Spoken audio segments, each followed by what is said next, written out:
News and notes talking about Melvin Gordon, talking about Tyreek Hill, talking about players in the news, players you might have questions about heading into 2019. Todd Gurley, for one. I know we beat a dead horse on that topic, but he's back in the news talking about how he's going to see what happens in training camp. So we'll talk a little bit about that. Poke is first. Glad to see you in the chat, Poke. Hit thumbs up on your way in, please. Got a special announcement today. Or a special treat, I guess you could say, for the YouTube show. What's going on, Antonio? What's going on, Juice? We're not doing a mock draft. I know you guys want to do a mock draft. I will do one this weekend, I promise you. But in about, I would say, 15 minutes, maybe 14 minutes, we will be getting a call from another fantasy football analyst, and I'm going to do an interview while I'm live with you guys. So you're going to be able to hear a live interview with another fantasy football Instagram analyst that has a podcast. So get ready for that. That'll be coming up in about, 14 minutes. So we'll be talking top 20 QBs in fantasy football. Happy Thirsty Thursday, says Jared. Thank you, sir. All right, so news and notes, and then we'll probably just finish up right in time to do this interview live. I've been asked to do an interview on a fantasy football podcast, so I'm going to do that while I'm live with you guys. I don't see any reason why I wouldn't.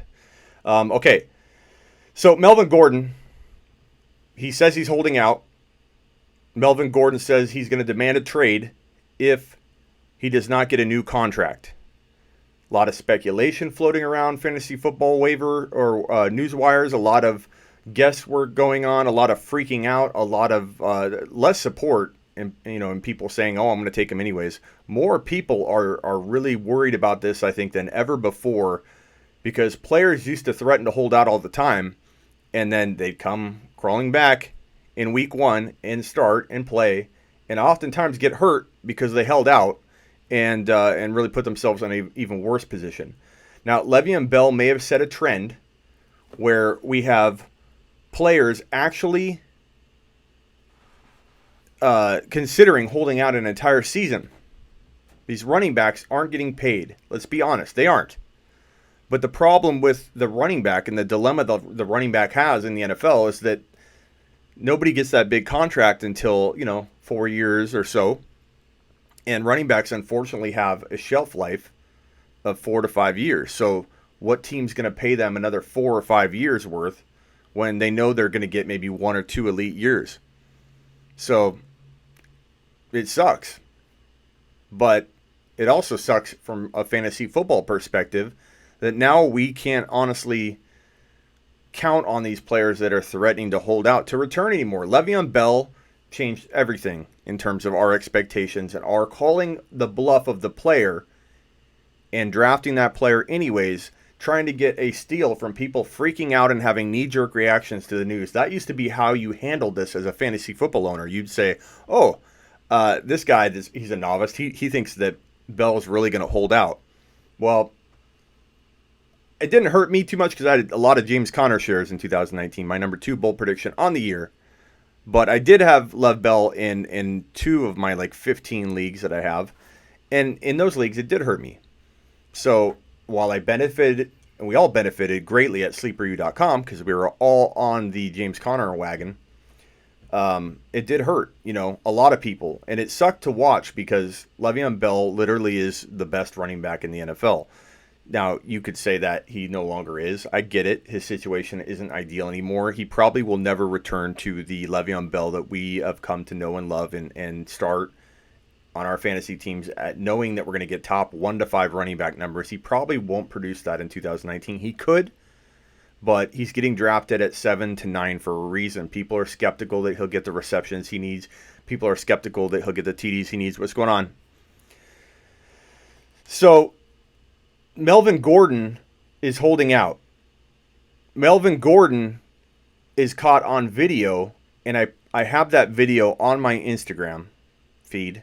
Go to my Instagram page, instagram.com/thefantasyfootballshow, the same username as I have on YouTube.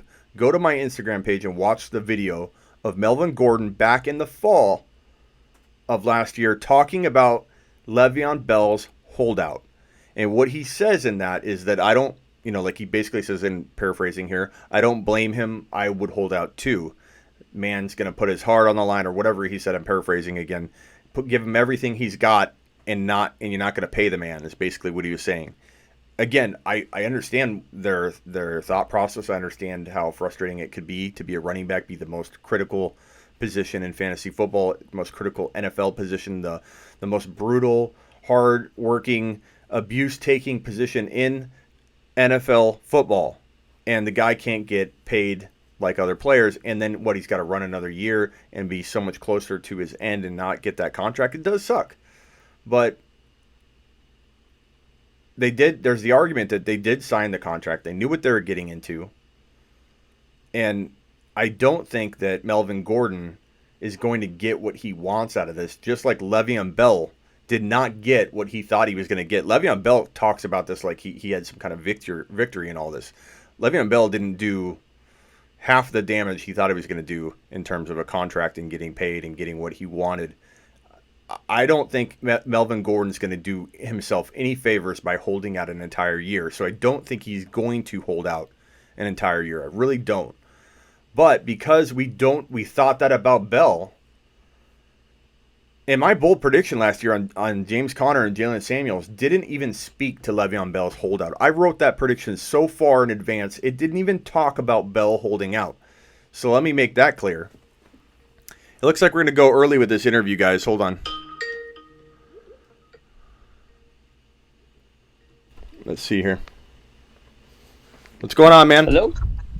What's going on? What's up? I have you live here on YouTube, and I believe I'm live on your show as well. Is that correct? Yeah, so not exactly live. It's a podcast. So, okay.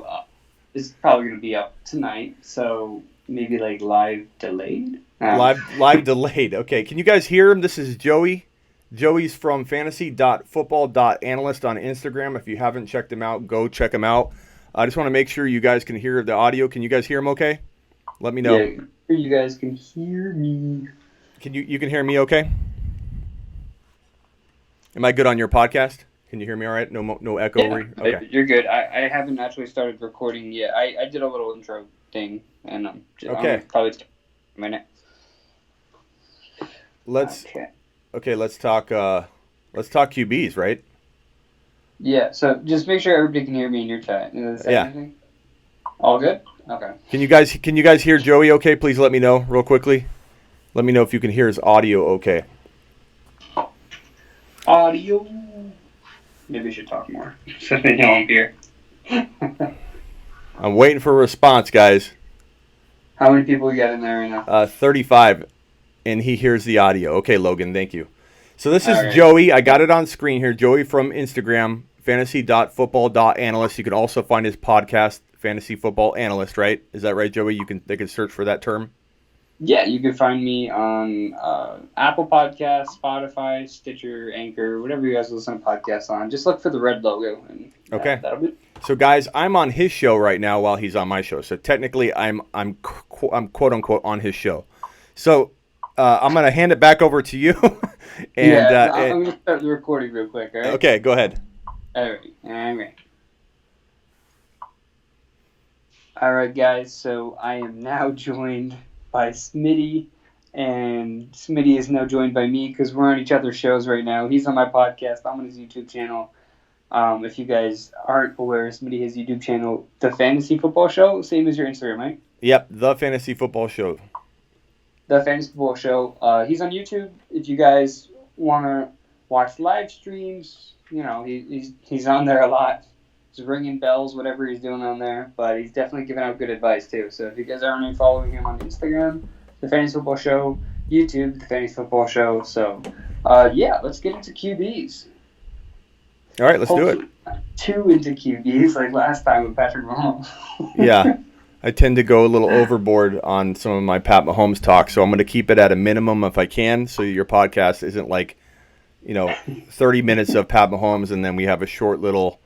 And then we have 1 minute per player for the rest of the podcast. Right. But it's all right. I mean, I definitely admire the passion, Maybe one day we'll just do a full Pat Mahomes show. We should. For now, we're going to see how many QBs we can get through. So circling back to what we were talking about before, both of our consensus number one QBs, Patrick Mahomes. Go a little bit into it.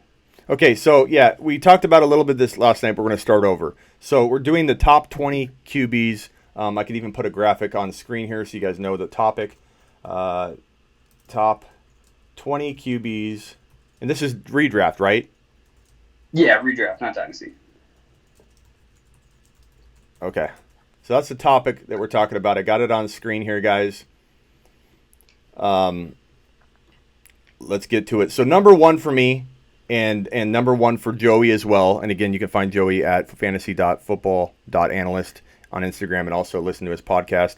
Pat Mahomes is the clear number one overall QB for me in 2019. Now, there was a lot of talk about how if he lost Tyreek Hill, he would fall out of the top 1 to 2 for people. That was crazy talk to me. This offense has as much firepower, even if you rip Tyreek Hill away, as most of the offenses in the NFL that have these elite quarterbacks, like Watson. You could argue Drew Brees has maybe a touch more talent if you take Tyreek Hill away from this KC offense. But the bottom line is that's not even relevant anymore, because we know that Tyreek Hill is probably looking at a 0 to 4 game suspension. We should know tomorrow. Everybody that's close to the situation is leaning 0. But even if it was 2, 3, whatever, Pat Mahomes, to me, can walk into 40 TD passes, and I think he's more of a sure bet for 45. Now, the fact that he only ran for 2 TDs in 2018, he's very capable of rushing for 4 or 5 or 6 TDs. He's that kind of quarterback. He just didn't need to rush. Didn't he have like 22 rushing touchdowns between his last 2 seasons of college? Yeah, he's a rushing machine, but he didn't need to do it.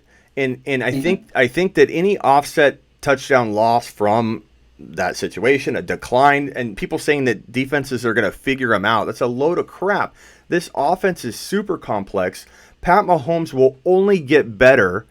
That was his first real chance to start in the NFL. Like, what other quarterbacks have the year he had as their first campaign? And no one's acting like he can get better. These defenses are going to get better at stopping him, but he's not going to get better at lighting it up and being the QB that he hasn't even become yet. This guy's going to get better. And I think that you have Damian Williams, who's going to improve as he goes through this, learning this offense, because he even went on record saying, and this is no knock on Damian Williams, it's more speaking to how complex this Kansas City offense is, but he said he's still learning it. They couldn't let him he couldn't do everything right away. They had to slowly ease him into that offense, and that's more of a reason why he won't be unseated unless he's hurt, because it's so complex. And so the emergence of Damian Williams, getting into his groove, becoming that reception beast, being 100 yards and a touchdown threat on the ground every single game, defenses won't be able to focus on Pat Mahomes like everyone's acting like they're going to. And if you score 45 to 50 TDs in fantasy football, I hate to break it to you, all you Pat Mahomes haters and third-round QB drafting haters out there, but you warrant first-round value if you're throwing for 45 to 50 TDs. And you used to pay that back in the day in fantasy football, but the mindset's changed. Everybody now is all about waiting on a QB. That creates an advantage for people who do appreciate drafting a QB early, and early being the third round. And if anybody thinks he's a wasted pick in the third round, scoring 45 to 50 TDs, they're absolutely crazy. Now, let me say this last point, and then I'll let you throw. Yeah, I don't mind waiting on a QB. Also, that is a great approach. The only reason I get upset and angry and start screaming and yelling about this is when somebody says that it's wrong to draft Pat Mahomes in the third round. I'm okay if you build a team better. We all do things differently and build teams that's around our skill set and our strength. But if you are good at drafting a Mahomes and landing your 5th or 6th round wide receiver versus taking your 5th or your wide receiver in the 3rd round, like a T.Y. Hilton, and drafting your QB later, if you could land that Calvin Ridley downstream, if that's your thing, then Pat Mahomes is advantageous for you in the 3rd round. I just get upset when people say it's a mistake to draft him early. I love waiting on Baker Mayfield in the 6th to 7th, Aaron Rodgers in the 4th, and taking Pat Mahomes in the third. All of them can get you a championship in 2019. Yeah, and I mean, I definitely agree with all that. I think now, I I definitely think there's going to be a bit of a regression as far as touchdowns, but only because that defense for the Chiefs has gotten a lot better. And not so much. I don't think, like you said, I don't think defenses are going to be able to completely figure them out. That's not realistic to think.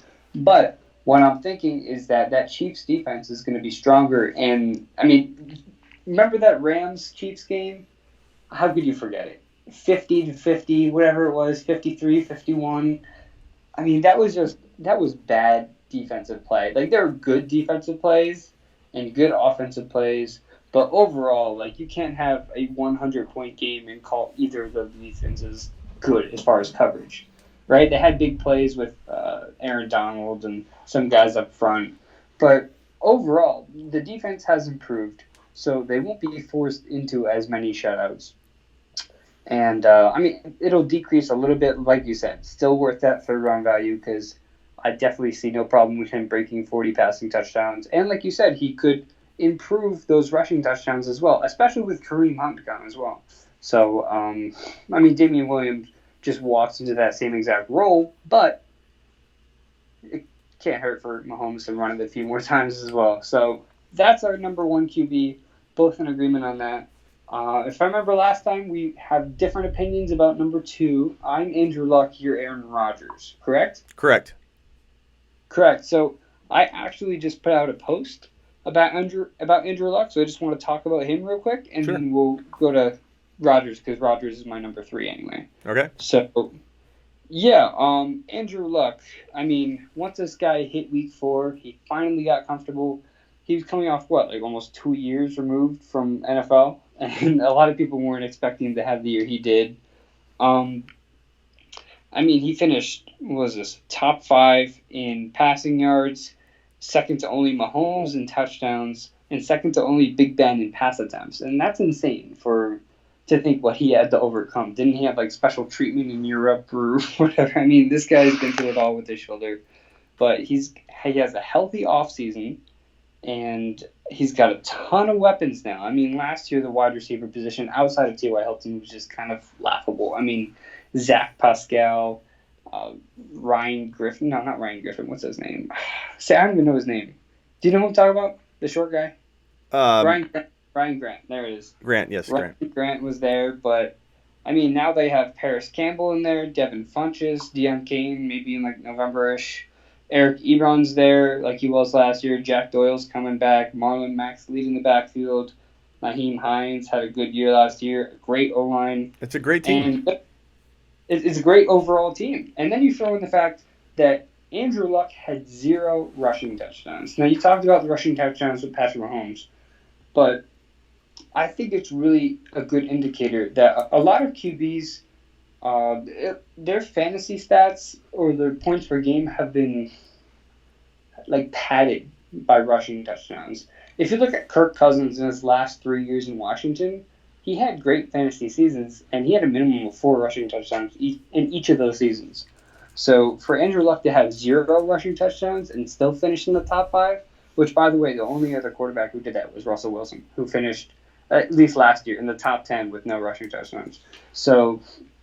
And Luck's been a guy who's had 3 or 4 rushing touchdowns every year. So there's a lot to like about Andrew Luck, and he did that without the help of the rushing touchdowns, which I think is huge for some quarterbacks. So that's my case for Andrew Luck. I know there's the worry about the shoulder. Maybe he can re-injure that shoulder.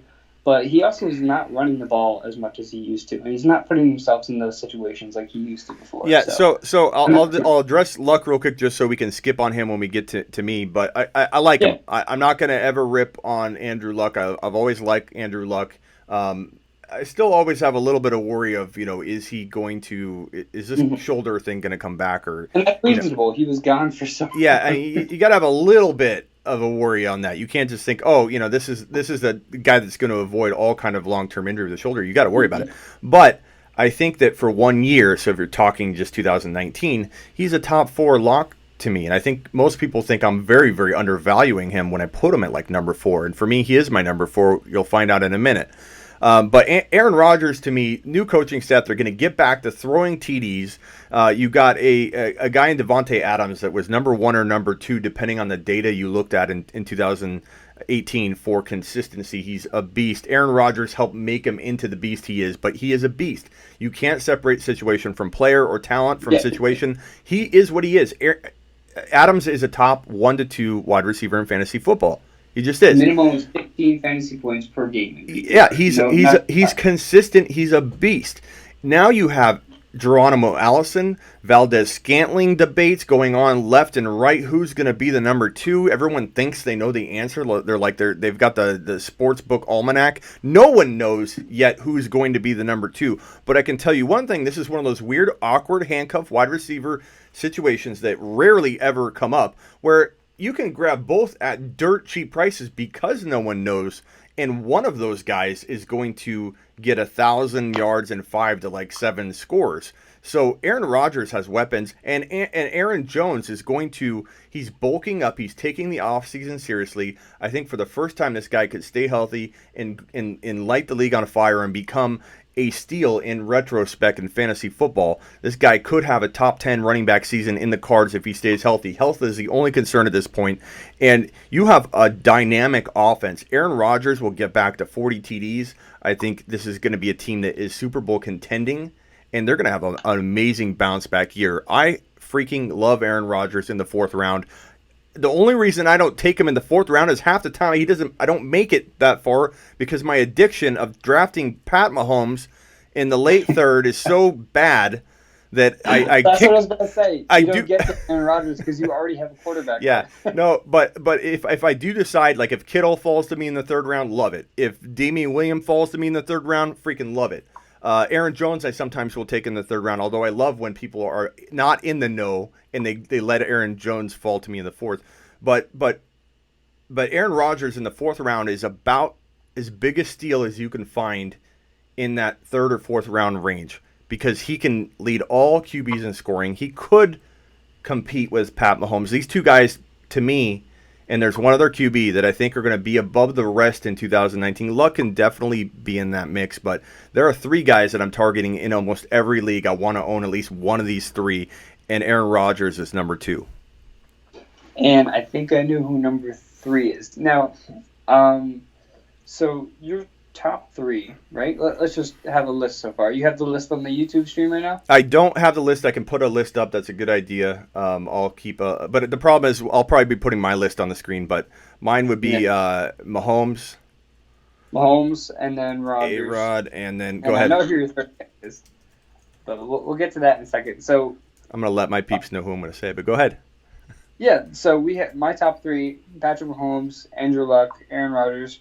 We'll go to your number 3 right now just to keep the groove going. Okay. But, go ahead. I'm going to apologize in advance. We have a new rule here on the Fantasy Football Show. Every time we mention this guy's name, I ring the bell. So I apologize if this is loud, but it's Baker, touchdown maker. My number 3, I just broke the bell. Damn it. You just broke the bell? I broke the rope off. Uh-oh. This happened during my live stream. On the podcast. He rang that bell. How many times did he ring that bell? 1,000? I don't know. A lot of times. But it was during my 24-hour straight live stream, I was going to ring it during every subscriber. We did not reach 1,000 on that. I just launched the channel. It was high expectations. But I'm going to do it again in August because the show has exploded. It took a long time to get it to where it was. Well, not a long time, it's 6 months, but I mean, it took a lot of hard work posting video after video. And man, people show up now. Like we've got 51 people in the room right now. It is an exploding show. And I have all of these fine folks here watching me right now to thank because this show is just going nuts. But I broke the bell. I got to fix it. It's just a little clip that puts this on. But now, well, I've already done it. Baker, touchdown maker. Okay, so Baker Mayfield reminds me a lot of Pat Mahomes heading into last year. And I can say that because Pat Mahomes was my number 1 bold prediction for 2018. Flat out.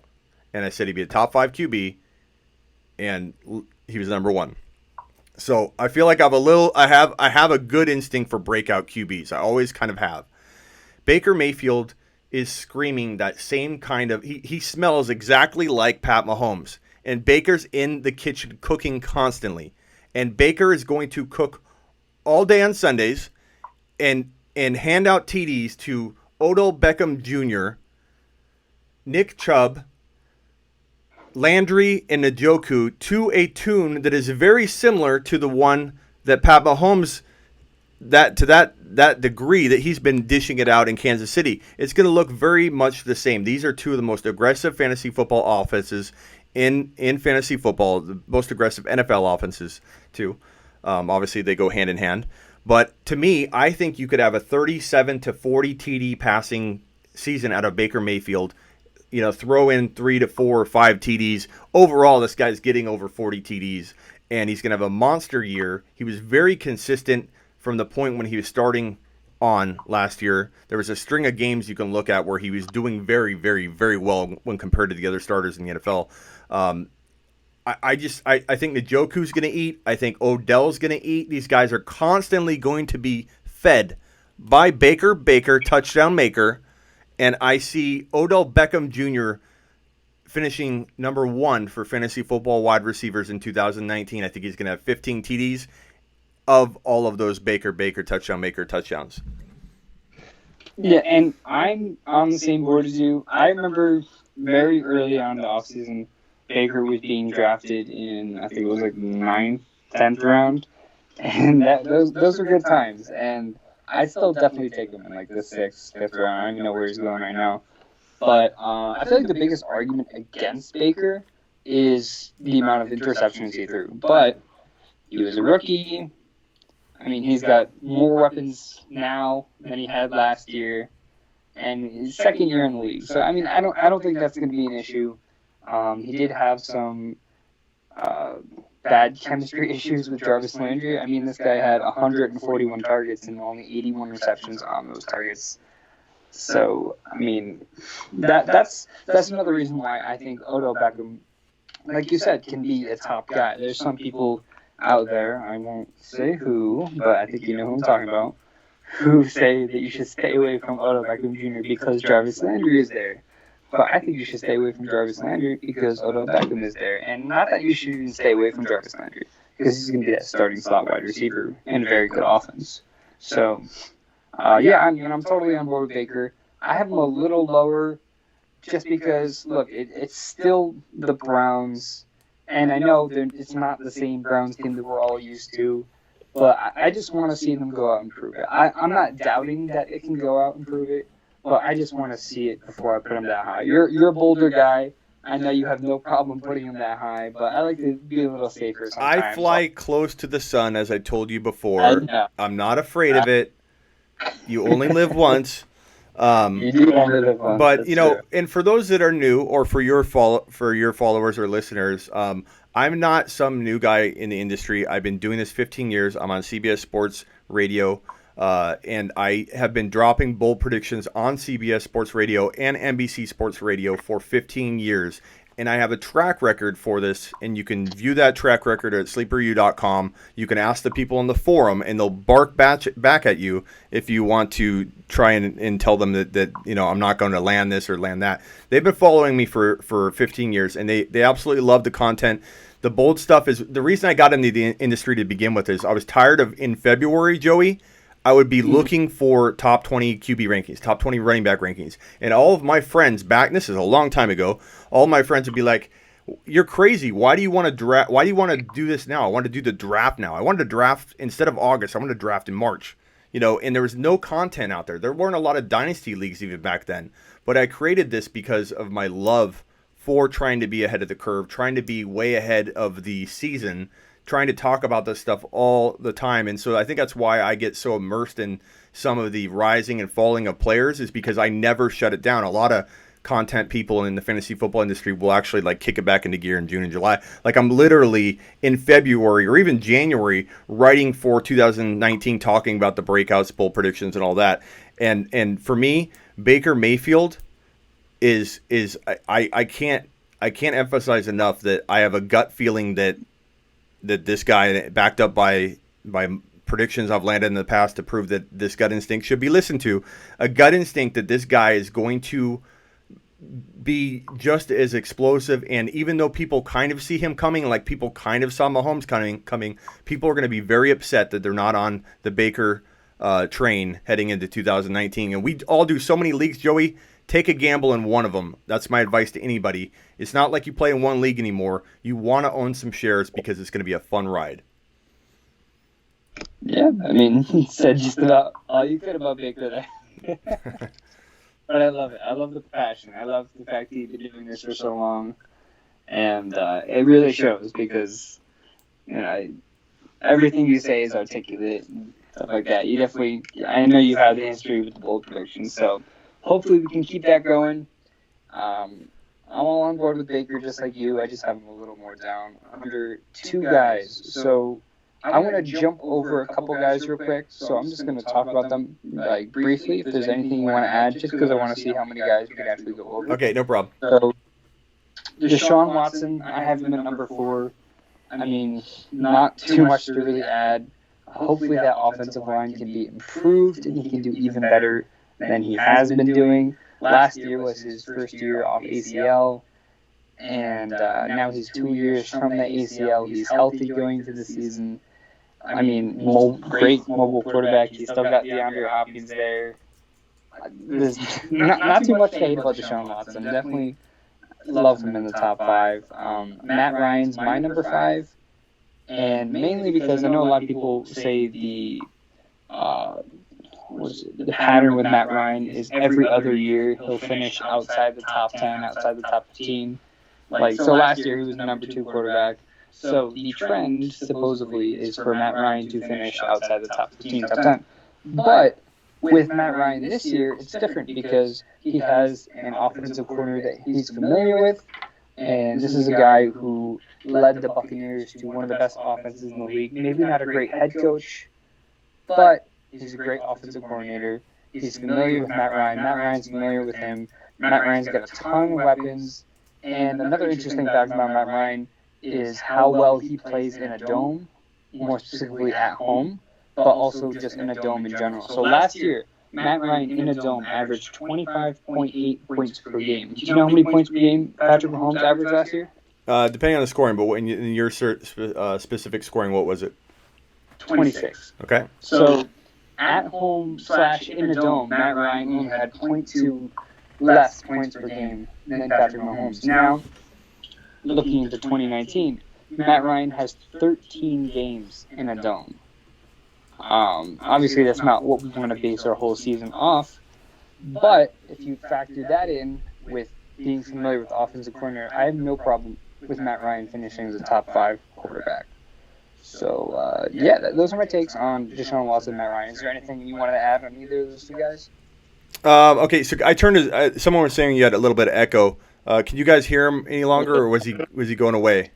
We'll find out on your next one. Okay, so honestly, it's hard to argue anybody arguing for or in favor of Matt Ryan because the stats are there, the offense is there. They're going to pass more in 2019. You've got Calvin Ridley ready to explode. I think that the changing of the guard is going to happen at some point. With probably heading into next year, we're going to start talking about how Ridley's going to be the next Juju Smith-Schuster. I really strongly believe that. So when you have a QB or a wide receiver in Julio Jones that it easily has 1 year left, and we can talk about next year whether he's still got another year and another year. I think he's one of those players with that foot. I'm always kind of concerned, but I think Julio being a top 5 wide receiver, Ridley playing like a top 10 wide receiver here and there, and maybe even finishing close to that good and showing us signs of being that good, and Freeman being a good pass catching back. How can Matt Ryan not have top 5 wide receiver or QB numbers? It's really hard.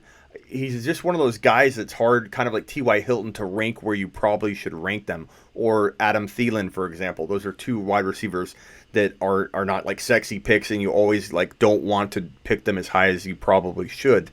I think Matt Ryan's right there. It's really hard to argue. I have Watson number 5, but then I'm starting to think Russell Wilson, Matt Ryan are probably my next 2. Okay, so you have Russell Wilson as that would be 6? Yeah, I'd say 6. Okay, so I have Russell Wilson at 9, which is a little lower. I have Carson Wentz at 7 and Cam Newton at 8. So let's just go over Russell Wilson because we talked about him before. Now, it's for me personally, obviously, Russell Wilson has been a great fantasy quarterback over the years. Last year was a little different. He was still a great fantasy quarterback, but this is now a run-first offense. And they proved that last year. They did not stop running the ball with Chris Carson, Rashad Penny, Mike Davis. And it did hurt Wilson's stats a little bit because over the years he's been a guy to, as we know, rack up those rushing yards and those rushing touchdowns. Last year he had 0 rushing touchdowns.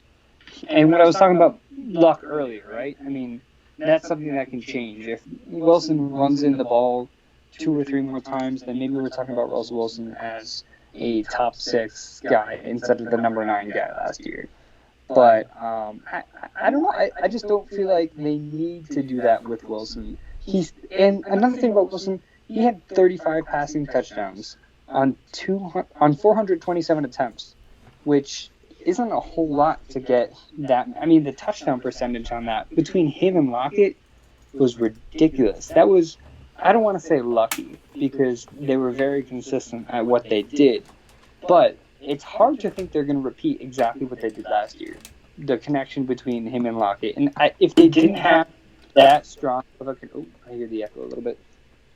But if they didn't have that strong of a connection last year, then I don't think Russell Wilson would have finished as the top 10 quarterback. So, I mean, I'm not betting on that for 2019. I have him a little lower, but I still have him in QB1 territory. So, what do you want to add about Russell Wilson? Okay, so Russell Wilson, he's just kind of a guy that I think, he's proven. I think that no matter whatever happens for him at wide receiver, he kind of weathers through that. He's just a good running QB.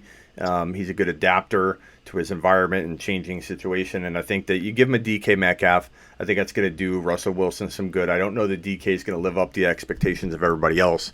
I don't think he'll be a wide receiver 1, but he'll be a ticket selling machine. He'll be a good possession receiver when they need it near the red zone. He'll get big plays. And I think you add in a player like that, it makes defenses a little bit worried, and scrambling and trying to contain him is going to really open things up for Wilson. So I think that by default, he's looking at more time to throw the football. He'll make less mistakes. Not that he makes a ton of mistakes to begin with, but I just think that it's going to help him, I think, get back to some of the numbers that he's used to seeing. But we'll see. I have Ryan right below himself. Watson at 5, Wilson at 6, and Ryan at 7. But to be completely honest, and Lockett, good comment by somebody that Lockett's could emerge. I don't think Lockett will be as good as everybody thinks as well because I don't know that he's going to get the targets that he needs to thrive and be a 5th rounder or wherever people are drafting him. I've seen him go in the 5th round. I've seen him go in one time in the 4th round. People are crazy taking him that early. But if he does move to the slot, I don't know if he's moved to the slot yet or if they decided that or if he's going to. That should create some more opportunities for him. He was ultra consistent. Lockett was, ultra productive given the small amount of targets he had. But that always worries me with a wide receiver because if a wide receiver is ultra productive with a low amount of targets, you can't really extrapolate that over, and say, oh, this guy's going to then be a monster when he gets more targets. You're more so saying, hey, he doesn't get targeted a lot, and if he's not ultra productive, he won't have those stats that he had the year prior. So Lockett's a curious case, and I think that I think you can't go wrong from 5 to 7 to even 8, man. I mean, even Roethlisberger, who I'm going to name down the way, he could be number 5. This 5 to 10 range is very cloudy. Yeah, and one more thing I want to add about Lockett real quick. Yeah. I know we're talking about QBs, but Lockett was the only wide receiver in the top 31 finish last year to have less than 90 targets. So, I mean, it's absolutely crazy what he did with 71 targets that he finished. And that's 16. A red flag unless that player looks like he's on the verge of becoming this player that everybody thinks he's going to be or he has a chance. But he's not. He's kind of that guy that's been there And I think that's a sign to me that expectations of Lockett will be too high because he has to deliver on that limited target share. And just because Baldwin's gone, I don't know that opens it up. We got DK now, so I just think it's going to be the same. And I think it kind of goes both ways, to where that's a red flag for Russell Wilson as well, because he's the one throwing those passes. So, I mean, if they're both not ultra productive, they both lose value. So that's my feeling on Russell Wilson. Some of the other guys we were talking about, Carson Wentz is the guy you mentioned, right? I haven't yet, but he's definitely a guy. I think Ben Roethlisberger I talked about. Big Ben.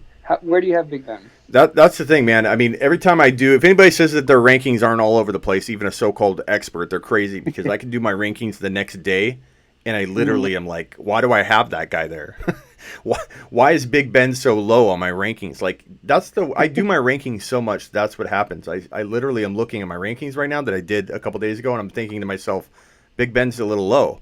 But I think this next so I have 7 was Ryan. The next 8 to 12 for 8 to 13 for me, you could almost toss in a blender, and you could even say that Winston's in this group too. You could even say Goff is in this group. It's so hard to say that the guy at 15 can't be the guy at 8. But I think Drew Brees still needs to be in the conversation for being the 8 to 10. Tom Brady, I think people are writing off completely, and I think he's a good guy outside the top 10, a guy you can take in double-digit rounds that could finish, around that range. But for me, I think it's Drew Brees. I think it's between Carson Wentz and Ben Roethlisberger for the next 2 spots. But I'm ranking Drew Brees at 8. I think that's still a bargain.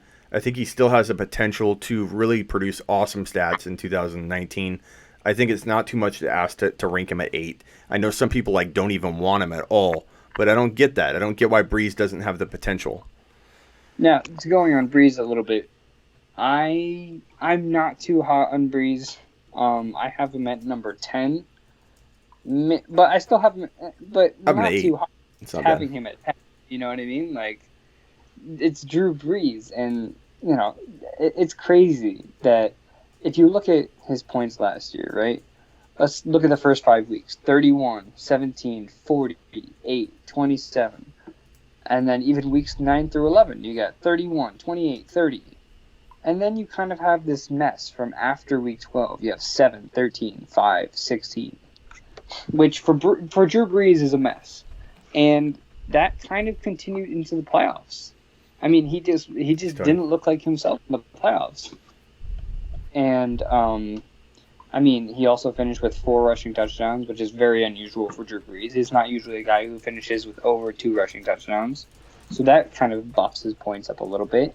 And with all that, he still finished as the number 8 quarterback. So for him to finish as the number 8 guy, I do have him a little lower. I'm not too big of a fan of Brees going into 2019. Name your 5 to 10, and then I'll name my 5 to 10 and clarify.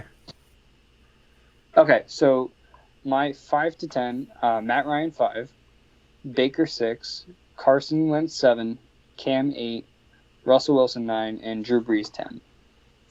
Okay. So I had, and I'll read them all over again, Mahomes, Aaron Rodgers, Baker Mayfield, Andrew Luck are my top 4. Deshaun Watson, then it's Russell Wilson, Matt Ryan. I think Matt Ryan's deserving of 5. Honestly, I'm not trying to disrespect Matt Ryan there. These guys are so incredibly Brees, especially once we get past his top 10. Brees at 8, Roethlisberger at 9. I still think he's going to do very, very well. He's got Juju Smith-Schuster taking the place of Antonio Brown. Antonio Brown and Ben Roethlisberger did very well together before Juju got there. I think they can still get the same kind of production out of Roethlisberger with Juju taking over as that wide receiver 1. I don't understand why everyone thinks that you take AB out, but Juju was never as good as he's going to be right now. He's going to get better and better and better. And then Jalen Samuels is an excellent wide receiver, and he's going to be all over the field because that running backs coach coached him in college at NC State, and he loves Jalen Samuels. He'll put him all over the field. This is going to be a very, very tough offense to stop. I don't agree with anybody that thinks that Pittsburgh's not going to do well. So I like Rothy at 9. I think Rothy's a steal. And then my surprise 10 is Kyler Murray. I know that's crazy for a rookie QB to slide into my top 10s, my top 10 rankings, but I think Kyler Murray is going to be ultra productive in running quarterbacks, score a lot of points in fantasy football. We saw evidence of that with Josh Allen. and how good Josh Allen played, probably better than any one, at least top 2 or 3 QB, depending on the stats you look at from the second half on. He was amazing. So I think Kyler Murray in that spread out attack that is going to be Kingsbury knows what he's doing. He's put the right pieces in the right places, and I think that David Johnson, Fitzgerald running two slot wide receiver sets all the time, spreading things out like crazy is going to help Kyler Murray make less mistakes, slow the game down a little bit for him, allow him to run constantly because they're so spread out. And then DJ, how do you stop DJ? Kyler Murray is going to have a very, very productive rookie year, and I think he can be had later than 10, so please use ADP to your advantage. Don't take some of these guys if you don't have to at this ranking. So, for example, Mayfield is not going number 3. He's going 4 or 5, but you don't have to take him that high. Kyler Murray's not going at 10. You don't have to take him that high. Roethlisberger and Brees and even Brady, who I'll name later, are going so late. Use ADP to your advantage. Yeah, and one thing I wanted to add about Big Ben, I'm really not too hot on Big Ben. I have him outside my top 15, and that sounds a little crazy, but he's not traditionally a guy who finishes top 3 in fantasy. He's a guy who's finished past the top 10 just about every single year. He's had select years where he's gone into that top 10 role, but one of the biggest reasons I'm off on Big Ben going into next year is the fact that last year he led the league with 675 pass attempts, which is absolutely insane. I know what you're saying about Antonio Brown, and I'm not arguing that Juju Smith going into that role is less and that he can't be successful because of it. I just think the reason Big Ben throws 675 passes last year is because he has Antonio Brown and Juju Smith. I think, yes, you have other guys who can step into that role. You have James Washington, you got Dante Moncrief, even Vance McDonald, or I don't even know who else they got as wide receivers. They got the rookie they drafted, Deontay Johnson. But if it's not AB and Juju, I don't think you throw 675 passes. And if you don't throw 675 passes, if Big Ben's throwing what he usually does, which is under 600, around 600, maybe even less, then you don't have a top 5 fantasy quarterback. And I'm not saying you're calling him top 5 fantasy quarterback. This is a guy who's getting older and older. He's had a ton of injuries in his career. He's a guy who almost retired a couple of years ago. I'm a little skeptic on Big Ben. Well, the great news is that people like you were doubting him, so that makes him fall into a range where you can take him and Brady together.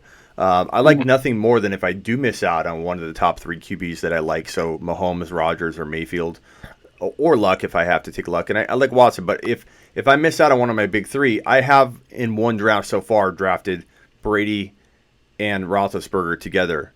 And I feel very confident in my QB position, given that I've stacked up at other positions, and that's a great approach if you do want to wait on the QB in 2019, because Roethlisberger can be a very good matchup play, and he's been known to have those 6 TD games on occasion. Not that you can predict those from most players, but I'm just saying he is that kind of QB that in the right matchup, you could go and get, high-end QB1 numbers. Yeah, could he dip it at times this year? Maybe, but I just don't. I don't think they're going to be that far off. I think Roethlisberger doesn't have to throw that many times. There's other ways. He could have more touchdowns. I don't know.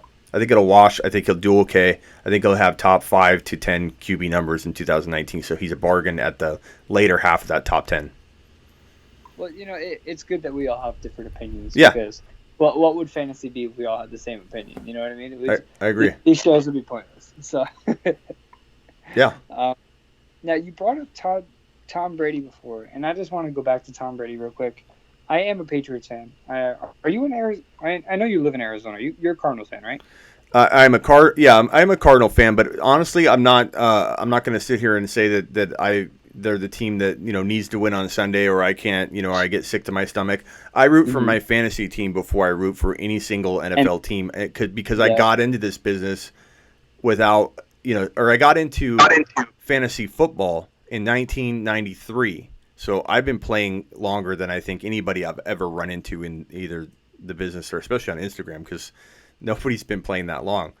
But in 1993, when I started playing, I wasn't big on the NFL, and that gave me an advantage because I walked in being a fantasy football fan before I walked in, being an NFL fan, and that's helped me be very objective. And I don't have a lot of bias in anything that I say. I live in Arizona, and everyone knows. I think you're going to hint at N'Keal Harry. Everyone knows how high I am on N'Keal Harry, but you could also look back at all my stuff, and I don't think I have ever really talked about an ASU player ever in a video or a bold prediction or anything. So I'm not biased whatsoever. But N'Keal Harry, I believe, is going to be a top 1 to 4 fantasy football wide receiver in 1 to 2 years.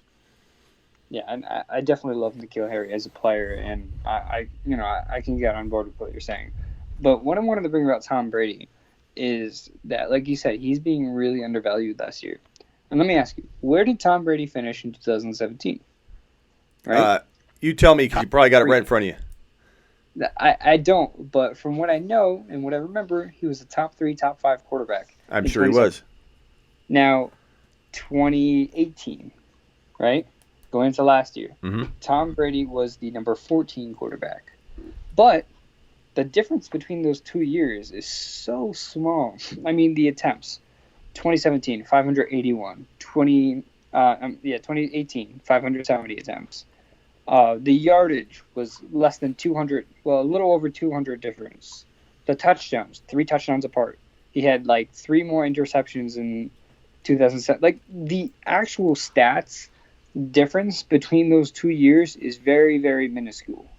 And he actually had 2 extra rushing touchdowns this past year as well.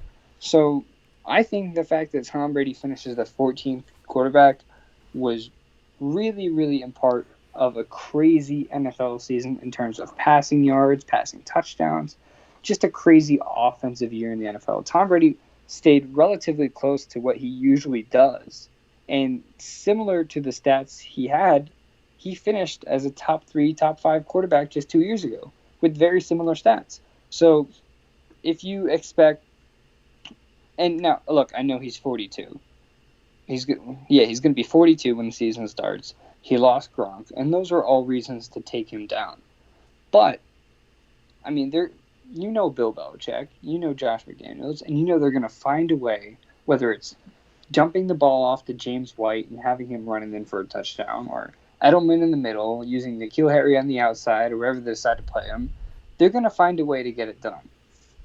And that's why I'm higher on Tom Brady than some other people. Yeah, I've got, and just so we can wrap it all into this, so I have Carson Wentz at 11. I have Jameis Winston and Tom Brady kind of at that 12 or 13 spot. So I'm also kind of high on Tom Brady. Again, why I pair him to Roethlisberger in that late QB strategy.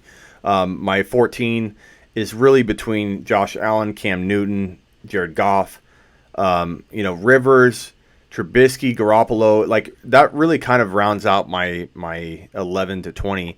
But honestly, it's so hard to say that Rivers couldn't be 13 or fall out completely. It's hard for me to say Goff deserves to be at 16 when he's got 3 wide receivers that people argue constantly who is the best one, and then they draft that best one in the 4th round. They have really good wide receivers on that Rams roster, and somehow Goff, I admittedly rank him lower than I should, because 16 feels awfully low for a guy with those weapons and with the guy in Darrell Henderson that I think is going to explode. But it's hard. Sometimes it's just hard to rank a guy like Goff higher when you like Josh Allen more, when you still see Tom Brady as an asset. You still see Winston as a guy that can, in this offense, the amount of times that they're going to throw, that how is Winston not a top 7 QB when Winston's going to have Godwin and Evans looking like Evans is going to be a top 5 wide receiver, and Godwin everybody's predicting to be a top 15 wide receiver. So how the hell, and OJ Howard, how the hell is Winston not higher on my rankings? I admit this. It's hard to rank QBs.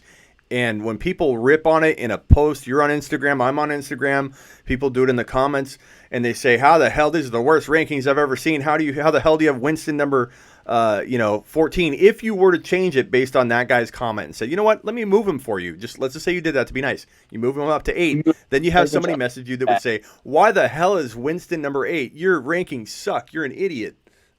Mm-hmm. It's subjective, and you won't find one person on this planet that probably has the same rankings as you in a top 20. Yeah, and what's crazy about last year as well? I mean, I've been talking about this a ton, but the difference between the quarterbacks last year was like, let's see, I think we were talking about this last time on the podcast, but the difference between, I think it was 1 second, thought I was prepared.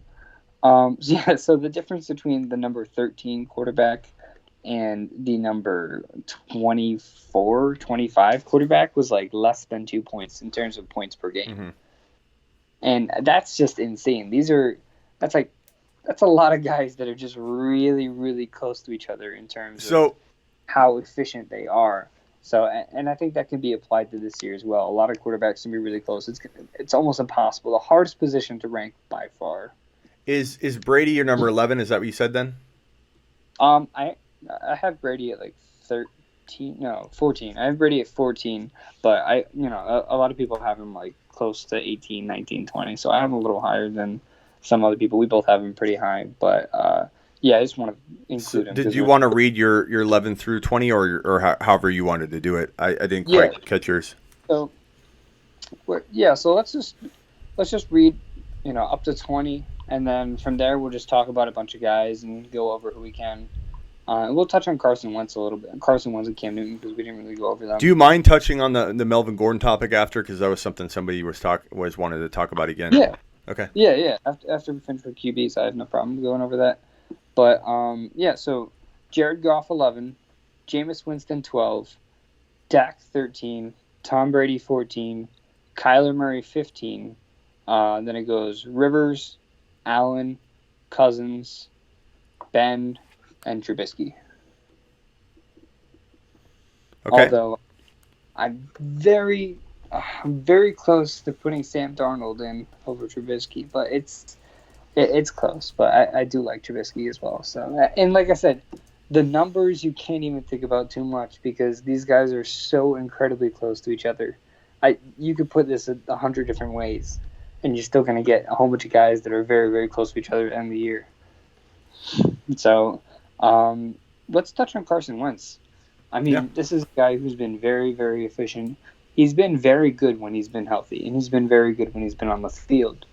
And his back issues, I talked to a guy, Dr. Nathan, Fantasy Docs, shout out to him, but he was talking about his back issue and how it's something that can be managed, and there's a very small chance of him actually having symptoms again. So, as of right now, it looks like Carson Wentz is in the clear in terms of injuries. There can always be something that come up in the future, but he's got a ton of weapons between the two tight ends. He's got Deshaun Jackson there, Alshon Jeffrey, JJ Arcega-Whiteside, or Arcega, I don't even know how to say it. And then you got Nelson Aguilar, who, he could be traded soon, but either way. And then you have the running backs. You have Jordan Howard, you have rookie Miles Sanders, Corey Clement. This is a very good team with a very good offensive line as well. So there's a lot to like about Carson Wentz. And this is still a secondary that's struggling too. So they could be forced into some shootouts as well. There's a lot to like about Wentz. The biggest question for everybody is if he's healthy.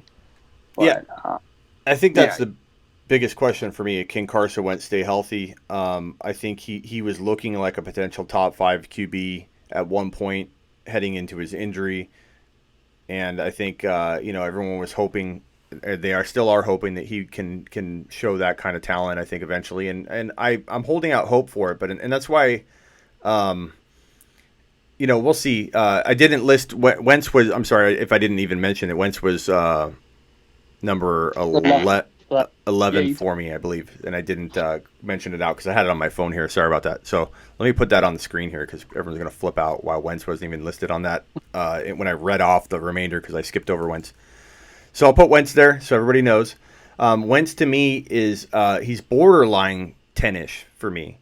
I think that he has the potential to be top 5 to 10 in the future, but I want to see him do it first before I can rank him ahead of, especially in like Dynasty Kyler, instead of in redraft Rothy, Brees, and Ryan, because those guys I feel are just more secure. But in a Dynasty league, you would see Wentz go from 11 here all the way probably up to number 6, because I think and Rodgers would fall down, but I think Rodgers, because he can win now, would still be around the top 6 for me, just because I would want to win now, and I have that mentality sometimes in leagues.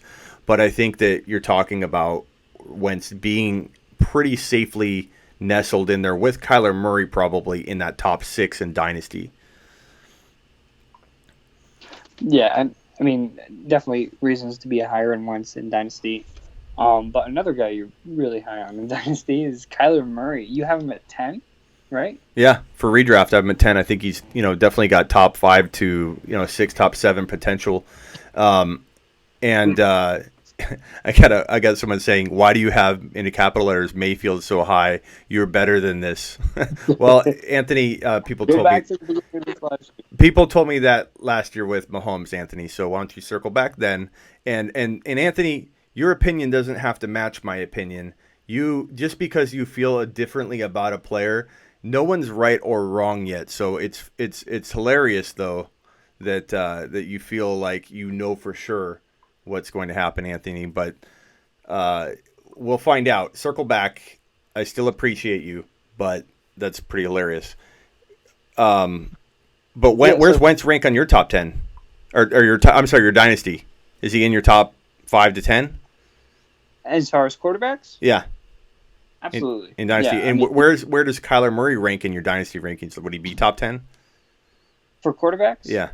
For quarterbacks, for sure. Okay. So you're just not high on him this year as much. Yeah, and you know what? It's really just about, look, if air raid works, if we go into the season and air raid works 100% effective, they run however many plays they want to do. It was 90 they said they wanted to do per game. If air raid works, Kyler Murray is locked as a top 10 quarterback at least, maybe top 5, right? Even as a rookie. Then you have guys like David Johnson you have to put really high. You have Christian Kirk and some other wide receivers you got to put in the top 20. But, Baker Mayfield broke the rookie touchdown record last year with 27 as far as passing touchdowns. In the Super Bowl era, over 50 years, no rookie quarterback has ever thrown for 27 passing touchdowns or more. And Anthony wasn't here for the beginning, obviously, because he asked me why do I have Baker Mayfield number 3. You clearly weren't here when I talked about it.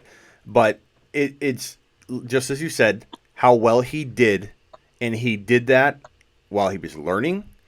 He did that when he didn't have Odell Beckham Jr. And Anthony, I hope this ruffles your feathers even more. But I have Odell Beckham Jr., you missed it, as finishing as the number 1 wide receiver in 2019. And that's how good I think Baker Mayfield and this Cleveland Browns team are going to be in 2019. Everybody crapped on my Mahomes prediction, and those people have never circled back to discuss that. So we'll see what happens. As you said, amazing rookie year for a guy thrown in the situation he was thrown in. Right when he came in, he commanded that offense, and Browns fans were like, we have a future. Well, and what I was trying to get with that was I was referring to Murray. I was talking about how Baker's the first quarterback to throw for 27 touchdowns as a rookie. And if we're estimating that Kyler Murray can be a top 10 quarterback in 2019, he's going to need more than 27 touchdowns to do that. Well, he's going to have a lot. Kyler Murray's going to run a lot. Running, just like Josh Allen. No, I know running was definitely going to help. I mean, it's not going to help. It's going to be it's going to be a big reason, though. Just like if you look at Josh Allen, his passing numbers weren't going to get him where they got him. And if you look at Josh Allen, he ranked really high in the top 5 for a certain span during the end of last year as he was running for massive amounts of yards. So I think Kyler Murray, and I'm not necessarily saying you're going to be wrong. I'm just saying that Kyler Murray doesn't. He's going to have so much running potential and scoring potential on the ground that he can. I know that. But if you look at the air raid system, they're going to have 4 wide receivers. You have David Johnson in the backfield, and that offensive line, although better, how much improved is it? The offensive system itself is a lot better, but that offensive line still isn't.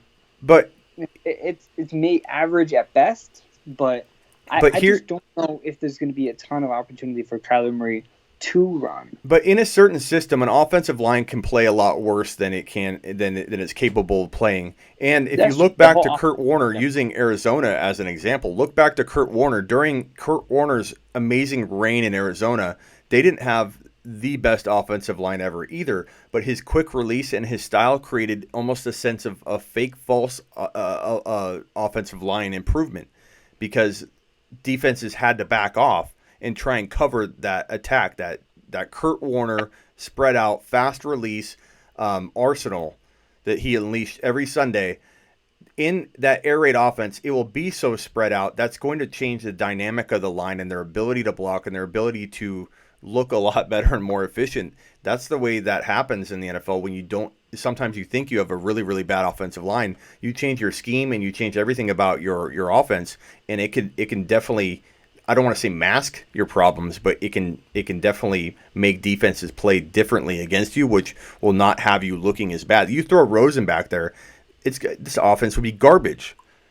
Absolute garbage. But look what Kingsbury did. I have so much faith in him off of the boldness and the balls he had to cut bait on Josh Rosen, change directions, and grab a guy like Kyler Murray, who's going to change the franchise forever. I'm real excited about how different this team's going to look, and I'm even talking about the offensive line. And so the rushing thing is, I guess, would be the argument to have him in the top 10.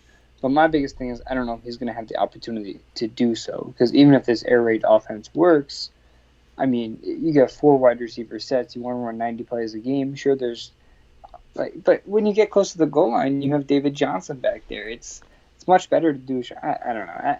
I just can't see myself putting Kyler Murray in the top 10. I think top 15 is good for me. But it's bold. I agree it's bold. I agree that more people are going to agree with you than they're going to agree with me on it. So I think you have that going for you on that. But I think that we'll have a fun thing to talk about. I think week 2, week 3, week 4, once he gets a little bit settled, we'll see how good he does in week 1. But you know what I will say is, I think Kyler Murray towards the second half of the season is going to be undeniably a quarterback one. And that's the confusing thing about rankings, right? Because I could have Kyler Murray at 15, but that's just where we think he's going to end up. I mean, towards the end of the season, Josh Allen was the number 1 QB in the last 4 weeks or so. And, I mean, that's what happens with rookie quarterbacks a lot. It takes them a little bit to get started. I mean, that's what happened with Baker. Yeah. And more so because the offensive coordinator changed. But just because I have Kyler Murray at 15, it doesn't mean I don't think he can do it. I think towards the end, the second half of the season, we're going to see Kyler Murray as a top 5 quarterback. But if you're looking at the season as a whole, I see him finishing around 15. So can we talk about Melvin Gordon before we wrap up here? Yeah. So let's talk about one more guy real quick. Okay, I'll wrap sure. up and we'll go over Gordon real quick. So I'm going to wrap up this podcast. We'll talk about Cam Newton. Let's just throw Cam Newton in there. Now, I mean, I have him in the top 10. Where do you have Cam Newton? I didn't put him on my list after Carson Wentz at 11. I kind of left it. Let's see. I think I kind of left it as almost a blender type situation, but I think he was around 13 or 14, which I think he could easily outperform. I'm not. Again, that's why I feel like it's blender type material from 9, maybe even 8 down to almost 18 or 17. Really, I could see my 17. I could see Goff going all the way up to number 9, but I have him at 16. Yeah, I mean, once it gets past 10, a lot of these guys are extremely close. But I'll just go over Cam real quickly and we'll close this out. But Cam is someone I believe that now that he's past the shoulder issue, he's had a shoulder issue in the past, I believe, and he had surgery on it. And next year he came back and he was a top 5 quarterback. I don't know. He's got weapons. He's got DJ Moore. Greg Olson's coming back, which, is he really back? But the biggest thing is Chris McCaffrey in that backfield. And with his shoulder issue, he's going to have to rely on Christian McCaffrey more than he did last year. And that's not really too much of an issue. I mean, when Cam Newton was healthy, he was a top 5 quarterback. And is the rushing going to be there? Maybe he'll be a little more hesitant. Sure, but that's why I have him at 8 as opposed to a top 5. So Yeah, I mean, Cam, I could go either way. Honestly, I don't know what else to add other than, we'll see what happens. He needs some development with those wide receivers, but I see no reason why he can't have a big year or a bad year. I'm kind of staying away from him. I think I'm indifferent. Yeah, and I think another thing too is that that NFC South. I mean, those defenses last year, it's just born for shootouts in that division. So a couple reasons like Cam, a couple reasons to hate him. One being the injury, but for those of you listening on the podcast, thank you for joining. That was their quarterback rankings. I'm going to be going over running back rankings pretty soon. But yeah, so if you guys aren't already, make sure you're following the Fantasy Football Show on Instagram. We're on YouTube right now. I'm gonna stay on with him for a little bit. We talk about Melvin Gordon, some other guys, hopefully. But yeah, thanks for joining. Is there anything you wanted to add on the podcast? If they want to watch the end of this and hear us talk about Gordon or want to rewatch that, tell them to youtube.com/The Fantasy Football Show. They can also find me at thefantasyfootballshow.com or sleeperu.com. And yeah, thanks for having me on. I appreciate it. I didn't mean to throw you for a loop and go live here, but we'll promote the podcast for you, so that should be good and help get this more listens. Yeah, for sure. So, all right, guys, you guys on the podcast. I'll see you guys later. All right. Okay, so we got a big room. We got 64 people in the room. For some reason, I only see 43 thumbs up, though, guys. That's not balanced, please. So please hit that thumbs up button if you haven't already. If I'm helping you at all, if this show's brought you any value at all, please hit that thumbs up. Okay, so a couple topics, and then I'll let you go, and we'll wrap up this show. But I was doing a little bit of news and notes earlier when you called. So we're talking about Melvin Gordon. I talked about it a little bit at the beginning of the show.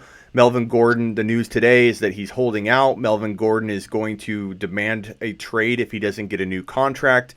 We'll see how that goes over. Most teams aren't receptive to threats from players. Hey, trade me. They don't just go out and do that. It has happened in the past where teams have done that. They've saved face a little bit, so if the Chargers are able to save face and not make it look like he's dictating the terms, they may listen and entertain a trade. They may not like his attitude. We don't know what's going on behind the scenes. They may want to get rid of him as much as he wants to get out of there. We'll find out more on that, but my thinking is this. We used to know how this unfolded for 15, 20 years straight. A player would threaten to hold out, and then he would be bluffing and come back at right before week 1. This oftentimes would lead to an injury, so it still didn't work out amazingly well for the fantasy football owners of the world, because a holdout tends to lead to more susceptible, to injury.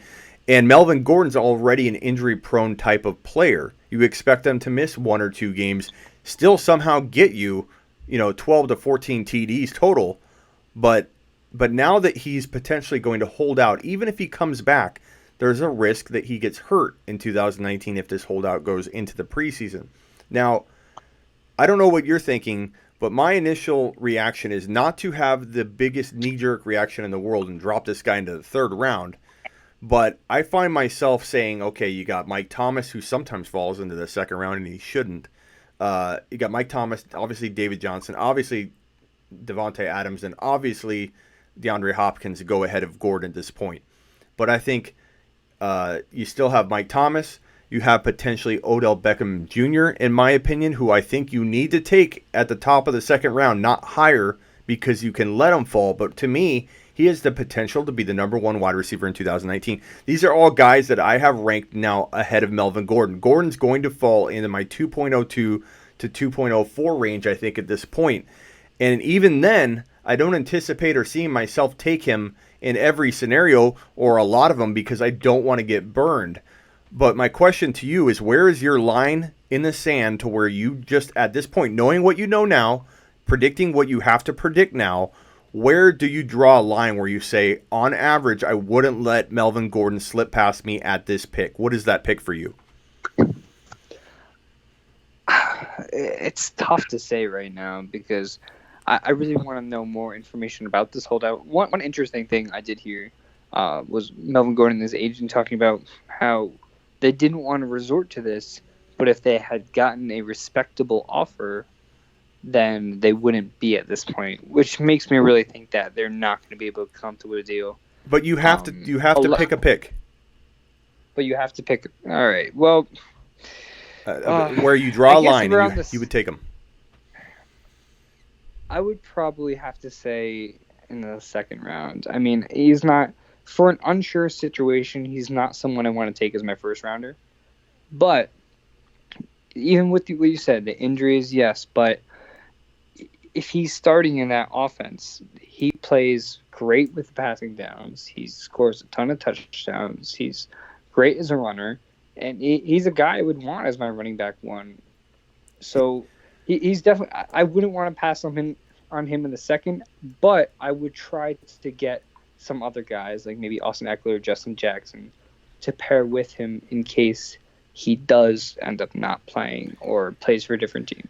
Here's one thing I want to tell. I'm not sure if you saw my Instagram post, the video where it shows. Did you see that? Yeah, he was talking about Le'Veon Bell and Yeah. too. So those of you listening that haven't or watching that haven't seen this, on my Instagram page, go to instagram.com/thefantasyfootballshow or search for me on your app on your phone, The Fantasy Football Show. You can also search for fantasy.football.analyst, who's our guest right now. We were his guest. Now he's on our show. He's our guest. But if you search for my show or my page on Instagram, you will see a video that I posted where it's last fall. Sports Illustrated was hanging out with Melvin Gordon watching, I believe, football, and they were spending the day with him or whatever. And Le'Veon Bell, before the season started. Yeah, Le'Veon Bell holdout talks came into the conversation, and was it his dad or his? I think it was his dad. It was his dad. Yeah. He was talking with his dad, and he said to his dad, like, I don't blame him. I'd do this, like in paraphrasing, I'd do the same thing, hold out if they weren't paying me. He's like, guy puts everything into it, and they don't want to pay him. And so he's essentially saying he agrees with the stance and he would do the same thing. Now, you could say that's just him supporting his buddy and he wouldn't actually follow through with it, but he's announced he's going to hold out and he wants to trade. So he's clearly on that path. How much on that path is he? We don't know. What I hope happens, and this is kind of my prediction, if you said, Smitty, predict exactly how this is going to happen, I would lean this way. I would say that what I predict to happen is that he's smart. He sees what happens to Lev Bell. Lev Bell didn't get what he wanted. Lev Bell didn't get close to what he thought he was going to get. And he's in a similar situation. He's at the downward, or at the peak of his career, about to fall off and go downward. He's got to know that. Maybe he's blind to it. I don't know. But somebody's going to tell him, hey, you may have 2 or 3 years left, buddy. You're not going to get what you think you're going to get. So what I'm hoping he does is he learns a little bit from Lev Bell. He's testing the waters a little bit, and they're going to offer him a really fair and a deal that pays him for like 2 years and whatever. I think that he is going to be better off trying to get big money now, because he does deserve big money now. And if he focuses on that instead of worrying about this long-term contract that he's not going to get, this big, huge long-term contract at his age, I think he saves himself. I think he doesn't make this big mistake if he gets a fair offer for them at 1 year, 2 years, whatever. I think he takes it because he's going to see what Bell was left with. And so that's my hope. And I think you can take advantage of that in a couple leagues. Don't draft him in every league. But if Melvin Gordon falls to you at like 2.02, 2.03, 2.04, in one league, take a risk because you're potentially getting a top 6 overall pick there. I just don't know how to do it in a ton of leagues because we saw the unthinkable happen. Just like the Red Wedding in Game of Thrones. Were you a Game of Thrones guy? Nope, not at all. Should we hang up on him right now, guys? Like, this is blasphemy. Like the Red Wedding. Before I head out, I wanted to say that although the Melvin Gordon situation, he could take a look at what happened with Le'Veon Bell, he can also take a look at what happened with Todd Gurley. This is a guy who was in a similar situation. He got paid. He got that deal. He got that record-breaking deal. And look where the Rams are now. And look where the Rams are now. But he's not thinking about that. He's thinking about individually, and that's why I think the Chargers are taking away from it, which is why they haven't given him a respectable offer, at least in their eyes. So, I mean, for Gordon, it could go either way. And knowing how players work, I don't think he's going to go the cautious route. He's going all out. He wants that money. We'll see. He wouldn't threatening a holdout if he didn't want that money. I hope he's getting good advice, because if they come strong with a 1 or 2 year deal, or it's probably a 2 year deal, if they come strong with a 2 year deal, one that pays him like he wants to get paid, but they just give him it for 2 years, I think he smartens up. I think he gets some advice from people that tell him, whether it's his agent or whoever, saying, we tested this out with Lev Bell. It didn't work. You're not going to get what you want. You're going to get screwed a year from now. I honestly don't think it could happen again, but I think the world was shocked that Bell did what he did as long as he did. I even thought Bell was going to come back at some point during the year. And James Conner was my number 2 bold prediction. So clearly, if even I didn't see him holding out, especially at the end, I always wondered if there was something shady going on, to where he wouldn't have passed a test or something, because that was really odd how he changed directions out of nowhere, where he was going to come back and then he didn't. I always thought there was something fishy about that. I'll never know. That's speculation on my part, but no one will ever know, unfortunately. We should do? We should start a conspiracy theories channel and just go over all the NFL player conspiracies. Yeah, it'll be a conspiracy episode segment where, I'll make up something. I actually do, as funny as that is, I actually do have something potentially in the plans that will be in the humor variety type of series on YouTube. So I'll let you know when that happens. But it's kind of funny, kind of along those lines. But we'll see. I don't know if I'll have time. I've got so many things I'm biting off. I don't know. But hey, I appreciate you coming on, man. And let me jump on your podcast. Again, guys, follow Joey on Instagram at fantasy.football.analyst, and you can search for basically any podcast provider will have Fantasy Football Analyst podcast, right? Yep, just about anyone. And you can hear this this interview that we did from his side and perspective, and you can hear it on my my stuff as well. So thank you, Joey. I appreciate it, man. I'm going to disconnect with you. Have a good night, my friend, and let's do it again soon. Yeah, for sure. For everybody listening right now, you guys are in the right spot. Smitty's take care of you guys. And if you guys come on Instagram, I'll take care of you too. So have a great night, everyone. And don't stay up late. Don't stay up too late, Smitty. I know you're in. It's only 9:30 my time. It's my Eastern people that are up late. Oh, I'm the Eastern one. I'm about 12:30 right now, heading down to 1. You're a night owl. You'll be all right. Yeah, I'll be all right. All right, Joey, take it easy. All right. Thanks. Bye. All right, guys. Thanks for hanging in there for an interview. I thought that was kind of fun and interesting to throw that at you, going live on an interview while I was already live. Kind of interesting, I think. So we covered a lot. I can answer a few questions before I go. We've already been on for an hour and 22 minutes. We have 63 people in the room, only 54 likes. Please hit the thumbs up. I don't know who hit the other option. That's disrespectful. Let's go. Questions. Hit me with it. We've got about a 10-minute Q&A drill right here. Let's do it. Topic. Q and A with Smitty.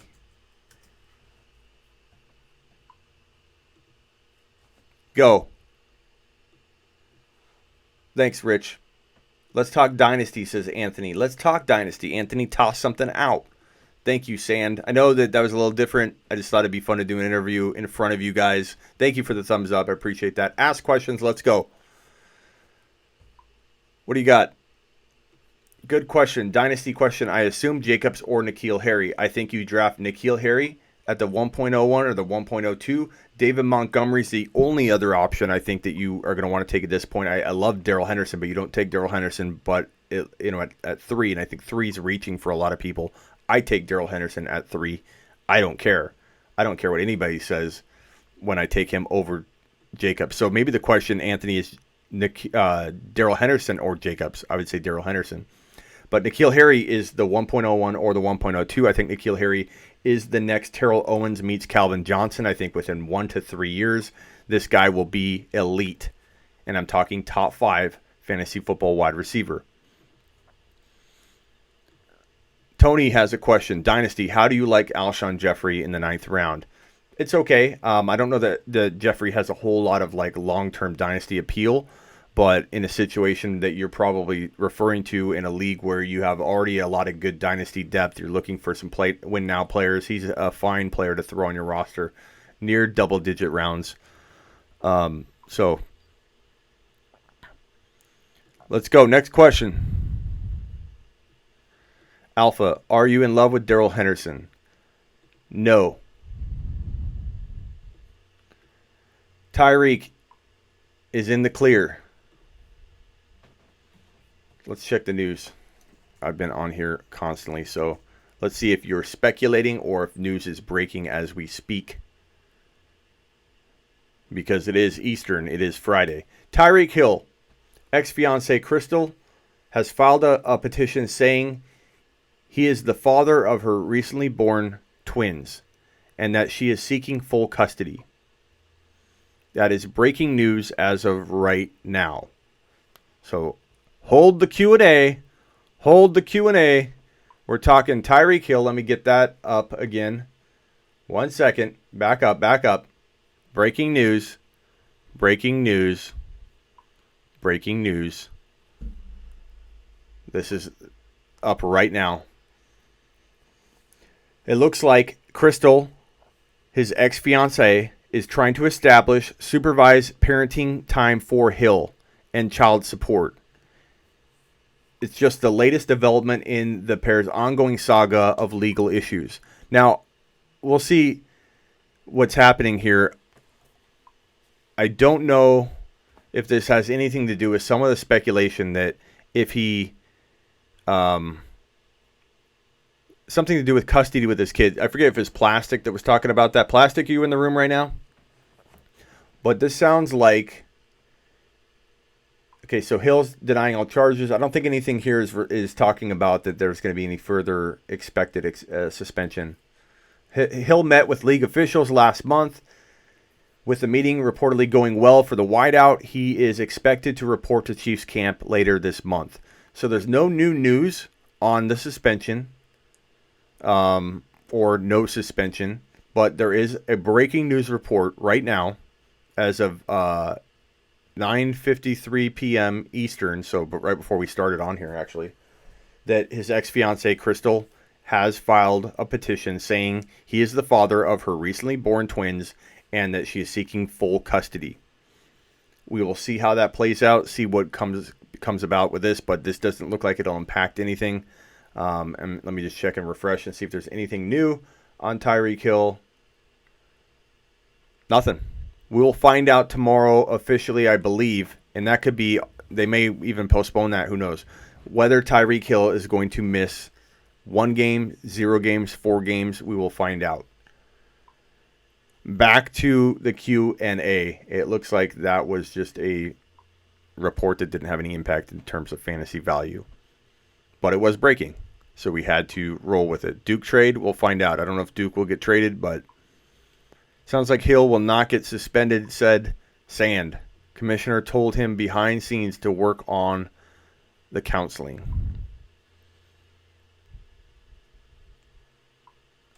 Smitty, if you like Ben so much, will you eat those passing TDs?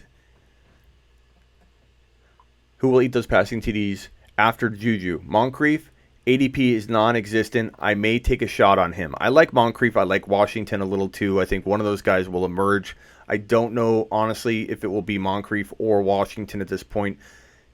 Momentum suggests that it's Moncrief as of right now, so I would expect Moncrief to roll into the preseason as the lead dog behind Juju, and then we'll see how that plays out. If Washington shines, then they might roll in as a 50-50 split into week 1, and then Washington could take over. But I think that at the very least, Moncrief will get a shot to, I think, kind of hold on to the job, and then we'll see what happens from there. So Moncrief's got to deliver something he hasn't done year after year after year. So I don't know that I'd hold out hope that Moncrief's going to be the guy that he's never been able to become. Damian Harris or Sony Michel. I think Damian is going to be the guy to own. Sony Michel has bad knees. There's reportedly bone on bone in one of his knees heading into the combine. That's why so many teams passed on him. He had an operation or a procedure this offseason. And so he's already having knee work. I expect Damian Harris to be full force between the tackles by, I don't know, mid-season. And Damian Harris could walk you into your fantasy football playoffs in a situation where you're hurting at running back and you stashed them on your bench. Jalen Samuels, Benny Snell, best combo to put on your bench heading into 2019. Damian Harris is also a fine running back stash, the kind of guy that can help walk you into the playoffs because Damian Harris was a better prospect than Jacobs at one point in January and early February. Now, I know guys that really like Jacobs are going to get offended by that, but that's not me telling you that I would take Harris over Jacobs. I'm telling you that scouts had Harris really, really high. Harris was arguably the number one rookie running back in December, January in a lot of early scouting, fantasy football scouting write-ups. I'm not saying that Jacobs doesn't deserve to be in the conversation now. He's obviously in one of the best situations for all these rookie running backs. My point being that Harris has more value than anybody is really, I think, seeing right now. That he was the 1,000-yard receiver 2 years in a row before Jacobs, and he split carries last year. And neither of them shined in 2018 in college because, I mean, they did with TDs, but they were spoon-fed those TDs, and Alabama was awesome. So we don't even know how good Jacobs would have really been in a different environment. He's never even done amazing things in his own environment in college. Not that that's his fault, but when you're not fed workhorse carries, how do we know if you're any good? How do we know that you could hold up at the NFL level? I'm not calling Jacobs a bust. I'm just saying he's never had even close to a 1,000-yard season. He hasn't had over 641 yards in any college season. We've never seen him run for over 640 yards. So hitting a rookie wall is probably very, very likely for Jacobs, and hitting it early is probably even, is as likely. And I think that we're looking at Damian Harris, who has proven to hit 1,000 yards, and I think he's the aggressive runner that Coach Bill's been looking for and would use and utilize because there's no one on that roster, not Burkhead or anybody else. Sony Michel is kind of like James White shoved Michel into the between the carry or between the tackle role because White's got that. But I think that Harris is the guy that they're looking for to take over on first and second down and be that between the tackle monster. He's a monster. And he's going to do well. Darrell not built to be a workhorse? Come on, Happa. That's not. You're just trying to get under my skin. Darrell Henderson is built differently than a smaller type back. If you look at his build, and in all honesty, take this example and kind of see what I'm saying. Everybody thinks DK Metcalf is too big to be an elite wide receiver. He's going to hit the ground over and over and get hurt. He doesn't have any body fat at all to absorb anything. So DK Metcalf is a very, very highly likely candidate to get hurt. Would you guys agree with that? DK Metcalf is going to struggle to stay healthy, probably. Would you guys agree with that? Here's what's crazy. N'Keal Harry is the same size, essentially, as DK Metcalf, give or take a little. They are the same strength. They both bench the same number of reps. They have the same type of size. But N'Keal Harry's built like an elite, well-oiled machine, mix of Terrell Owens and Calvin Johnson, yet they're the same like weight and size, essentially. And my point being that you could talk about Darrell Henderson not having the same measurables, height. You could talk about but he's built like a running back. If you watch him on film, he's balanced. He's quick. He has 4.37 speed. For those that think that Darrell Henderson's 40 time, which was a lot of scouts say was taken by faulty equipment, and that not one, not two, but more than 2 scouts had Darrell Henderson clocked at 4.37. He's a 4.37 running back. Darrell Henderson, mind you, is number 1 in college football history in yards per attempt. Happa, number 1 in college football history in yards per attempt. Number 1. The guy is a monster. He's a tackle-breaking machine. And he had more 20 and 40-plus yard runs than anybody, later Jake, than anybody in the nation in 2019. By a lot. The guy is the definition of home run hitting. He had over 1,900 yards rushing, 25 TDs. He is a beast. Darrell Henderson is going to be the next Alvin Kamara. And Todd Gurley is not going to stay healthy. Todd Gurley, if he somehow gets on the field in week 1, and I predict, and I have since January, Todd Gurley won't even play week 1. That part's bolder than the rest. I get it. And if I'm wrong on that, I still feel just as strongly that he's going to get hurt, because if he forces himself to play when he's not ready, then he's going to be more likely to get hurt. He's essentially in the same boat as a player holding out. When a player holds out and they get thrown to the wolves in week 1, they're more susceptible to injury. And Todd Gurley is more susceptible to injury if he gets thrown in there in week 1 as if he was like a holdout or something. And he's already hurt and he's already not healthy. He has arthritis and that swelling can flare up at any time. I'm done with Todd Gurley. I've talked about it enough. You can look at my 157 videos. Darrell Henderson will be a win-a-league player like Roger just said. He can win a league. Darrell Henderson can't lose you a league in the 6th round. You can recover from that. But Darrell Henderson can hit a home run and win you a league. And I predict that Darrell Henderson is going to have a bigger workload than anybody's expecting right out of the gate. Number 1, Darrell Henderson in college football history in yards per attempt. Learn about it. That wasn't directed to anybody in particular. Wasn't at you, Happa. You just got me going. Happa, you lit my fuse.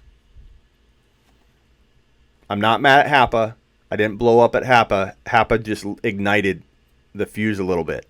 And then I just kind of... Hopefully Happa didn't leave. Happa, come back.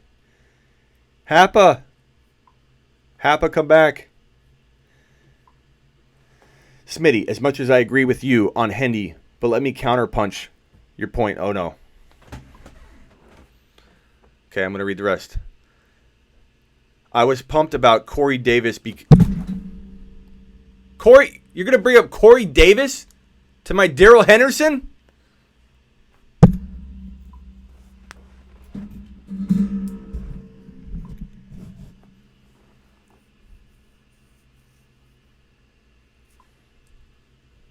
I'm going to close this. Next question. Aaron Rodgers, or Aaron Jones, sorry. I don't know what this is referring to. I don't know what this Aaron Jones comment's referring to, Roger, but I love it because I like Aaron Jones. Aaron Jones is going to be a top 10 running back that you can get in the late 3rd, and in dumb leagues where people draft out of a magazine, you're going to get Aaron Jones in the 4th round. Congratulations for playing in leagues with your grandma. Your grandma doesn't know that Aaron Jones is coming. Aaron Jones is going to drop loads in 2019. Your grandma ain't going to see it coming. Where am I taking Henderson in startup drafts? I'll tell you, Tyler. I'm taking him in rookie drafts. God, actually, I don't know that I can tell you that because it has been evolving so fast. And I like to think that I had a lot to do with Henderson's ADP rising. A lot of people tell me that it wouldn't be in the round that it's in, at least being a round backwards one if I wasn't cranking out this crap left and right. But I think that, no, I know. I was just kidding with you, buddy. Mikado. We're good, Mikado. Mikado and Happa, we're good. Okay. I know you know where my buttons are. You're pushing them.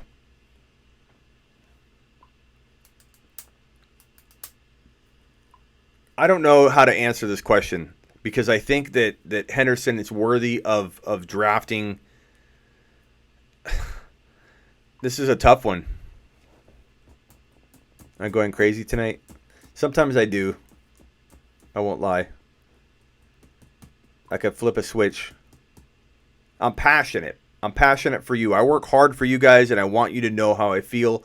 And sometimes I get all worked up over a topic because I know Hap and I are good. Because it just I feel like I've beat a dead horse on this Todd Gurley. I rang that bell that I broke earlier. I don't know who was here. I broke this off the bell. Let me smack it a little bit. I knocked that. I ripped this off, but I did a video here in, I don't know if it was February or March, where I said no Todd Gurley 5,000 times in a row. Happa earlier than the 5th round. If we're talking dynasty startup, I would take him in the 4th round easily. But I would want to learn more about where his ADP is leveling right now, because I'm not in a current draft, so I haven't dug into the ADP. And I'm talking like the last couple weeks. Where has he been going in startups? Because you want to use ADP. You don't want to take a guy just where you think he could be. So Darrell Henderson is like top 10 running back, top 5 to 10 running back material over the future, but you don't take him there. You don't have to take him there. You have to learn where his ADP is. I don't know the answer to that right now, but I'm going to look into it, and I'm going to help you with that question. But I don't want to give you bad information, but easily the 4th round. But I would go, especially in a dynasty draft where you can see like a pre-ranked list or something, if they are ranked differently. If you start seeing Henderson's name within even one scroll, you better start thinking about grabbing him. But if he's really far down, you could get away with it in the 4th round and be fine. People might not see him coming as much as other leagues. So Alpha is, you're talking about, his point is they can break records in college and suck at an elite level. Happens all the time. It could. But you know the difference between your example, though, is that Corey Davis didn't land in an elite situation, so I don't know how he's coming up when you're looking at Darrell Henderson landing in probably the best situation of any running back in this 2019 NFL draft class. He is kind of quietly in the best situation. Yeah, someone might say, how is he in the best situation? He's behind somebody right now. He's behind, I think Todd Gurley's the best backup in the NFL right now, backing up Darrell Henderson. But we'll find out how accurate that is and when that actually becomes fact. Right now it's not. Right now I'm joking. Right now I'm having a little fun with that. But at some point, and if Henderson's in there, Gurley's not going to be a backup. He's going to be hurt. I'm just joking around. Malcolm Brown will be the backup to Darrell Henderson. And a lot of people like Malcolm Brown. And he's okay. But so was C.J. Anderson. Okay. But Anderson looked amazing. So Brown and Anderson, these guys are okay running backs. They're not Darrell Henderson. And Darrell Henderson can't be compared to a Corey Davis because he landed in an ideal situation. He'll have open, if you gave, and this is going to rub someone the wrong way, and that's fine. I get it. You love Todd Gurley. You can't hear it. You're not hearing Jimmy. You're listening, but you're not hearing. Anybody know what movie that's from? Probably not. But it shows how old I am. Todd Gurley, the best backup. Yes, Anthony. For now, until he gets hurt. But what was I saying? Damn it. Now I forget. Henderson. This is gonna, people can't hear Jimmy. They only listen to Jimmy. I'm not Jimmy. That's a quote from a movie. White Men Can't Jump, if you don't know the movie. But what I'm saying is that Todd Gurley didn't have the breakaway runs and big plays that he was used to having. He had a lot of points last year. I don't know how to emphasize that they're different, that you can score a lot and you can still not have those big plays. That's right, Jacob. And Todd Gurley, if you gave last year, I'm not talking about Todd Gurley of the past, the best running back ever, blah, blah, blah. I'm not talking about that Todd Gurley. I'm talking about last year, especially toward the end, whatever. If you gave Darrell Henderson the same open rushing lanes, he would go untouched to the end zone in a lot of those plays. Whereas Todd Gurley didn't have that breakaway ability any longer because he was on a slow decline, a decline that you couldn't really see. It was masked by the fact that that offense is so freaking amazing. So you can't compare Corey Davis to Darrell Henderson because Darrell Henderson's being shoved into an offense that's going to open up rushing lanes for one of the most home run hitting backs in the history of college football. Darrell Henderson's one of the hardest running backs to tackle in the history of college football. He has some of the most, arguably the most breakaway stats and ability than anybody in the history of college football. He is absolutely number one in yards per attempt in the history. The 60-plus years of stat gathering in college football, he's number one in yards per attempt. And there's all kinds of third and eighth and fifth stats where he's in the top 10 in terms of yards after contact, all those things, broken tackles. Hendy should come on the show.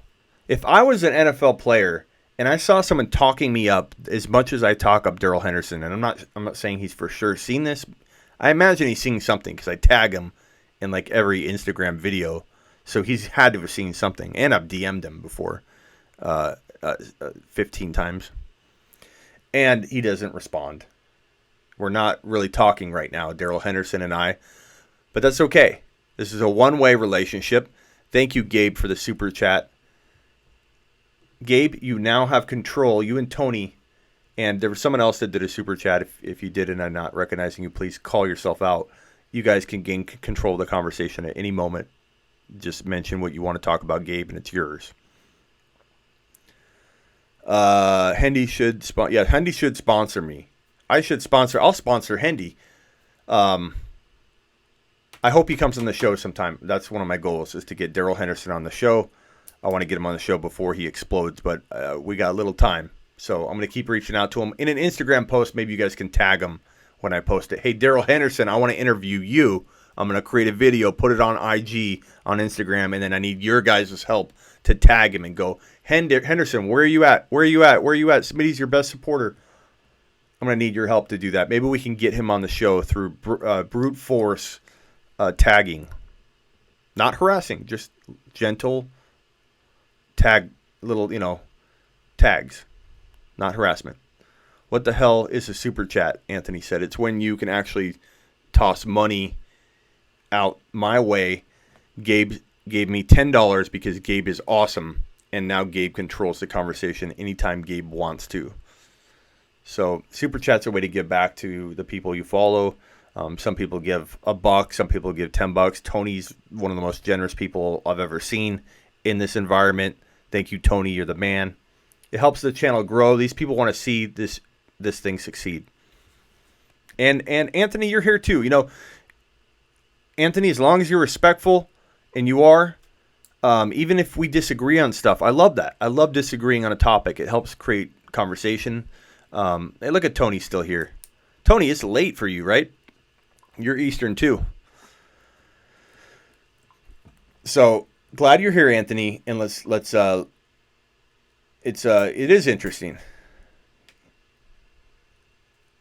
Hapa, give me $10. Oh, my hair's a mess. No, thank you. Okay, so yeah, gentle tagging. Okay, so let's move on. Tone, I love that setup plus either Mahomes, Luck, Rodgers, Baker, and Henderson. What was Tone saying? I don't know. Thoughts of undrafting Adams. Oh, up here. Adams 8. Let me drag your question on the screen here. If you guys have any questions, toss them out before I go. It's getting late here. I'm going to probably jump off. We've been on almost 2 hours. Tone, thoughts on drafting Adams, Odell Beckham Jr., Tyreek Hill, Aaron Jones, Montgomery with first 5 picks. Tone, you'd win your league if you did that.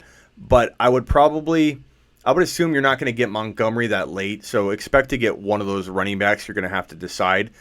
David Montgomery is going to be a top 25 overall player across the board. In redraft and dynasty will be higher. But in redraft, you won't be able to touch, I think, Montgomery in mid-August for anything anything less than a top 25 overall pick. Get ready for that. I think that's coming. That's my prediction. I think Montgomery's that good. Montgomery has that much talent. And so if you can draft this, Tone, with a league of people that aren't quite in the know, that haven't adapted to the ADP that is going to be climbing, that is starting to climb for Montgomery, you're going to win your league with that lineup. You have 2 potential top 10 running backs, and you have arguably 2 top 3 wide receivers and a guy that can still be a top 3 wide receiver. My favorite, it's funny you mentioned this, my favorite strategy so far right now is to draft Baker Mayfield, because you can't do this with Pat Mahomes because I tried it. Baker Mayfield at QB, David Montgomery at running back, and you can do this in an auction. So Baker Mayfield, David Montgomery at running back, and then fill up the rest of your running backs with like the Samuels and Snell, the Damian Harris, the Darrell Hendersons. And then at wide receiver, take Odell Beckham Jr., take Mike Thomas. Both of those guys are falling into the second round a lot of the times, top of the second, so they have that little bit lesser value in an auction even. And then draft Mike Evans. You're taking essentially 3 wide receivers that could all be top 5, that all 3 of them tend to fall in the second round somewhere. And so you can get them a little cheaper, and then you're able to do that other stacking with Montgomery and Mayfield. And maybe you even get Mahomes, Montgomery, and those particular 3 wide receivers. You kind of have to go for those wide receivers first to see if you can pull it off and see how much money you have left. My advice in that, because I tried it out in a mock draft here with everybody, and I didn't get to pull it off because I ran out of money. So before you buy your QB, so you know what you're working with, get Montgomery first, get those 3 wide receivers, then see what you can get at QB, because you might get lucky and get an Aaron Rodgers for $10 or $11, whereas Baker could go for 15 or 20 because he might get bid on earlier. So go get Montgomery, then get those wide receivers. But you want an amazing strategy, deploy that strategy in 2019, similar to what Tone's talking about here. So Tone, great minds think alike. That's what I'm talking about. Did Gabe post anything? Gabe, if you did, I'm sorry, I'm dropping the ball. Gabe or Tony? Tony, you have anything? Tony said yes, but I don't have to be at the office till 9 tomorrow. Attaboy. Tony, what's your team? Post your team in the comments. Let's throw it on screen. See what you got so far in your most recent draft. Sand. Love it, brother. I'm set on that strategy this year in auction. Attaboy. And if you get Darrell Henderson somehow, wait till later so that if you bid on him early, his value is going to be through the roof. But let people spend money. Try and get him.